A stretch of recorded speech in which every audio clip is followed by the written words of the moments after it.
আসসালামু আলাইকুম। আমাদের এখানে যে কৃষক ভাই উনি অনেকটা বুদ্ধিমান। চারদিকে সব ধান গাছ। এদিকে সব হচ্ছে গিয়ে ধান গাছ। এখন পড়ন্ত বিকেল আরকি। বিকেলবেলা ভিডিওটা শুট করা হচ্ছে। আর তিনি এই জমিতে ধান না করে করেছে বিভিন্ন ধরনের শাকসবজি। তাও আবার এক ধরনের না, বিভিন্ন ধরনের।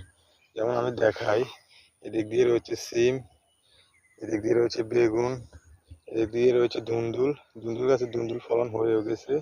ওদিক দিয়ে রয়েছে ঢেঁড়স, এদিক দিয়ে রয়েছে লাল শাক, এই যে বেগুন, একটা হচ্ছে ধুন্দুল। এরপরে আরো আছে, চারদিকে আরো অনেক ফলন হয়েছে। অনেক ধরনের শাকসবজি তিনি লাগাইছে। ওই দিক দিয়ে আছে টমেটো।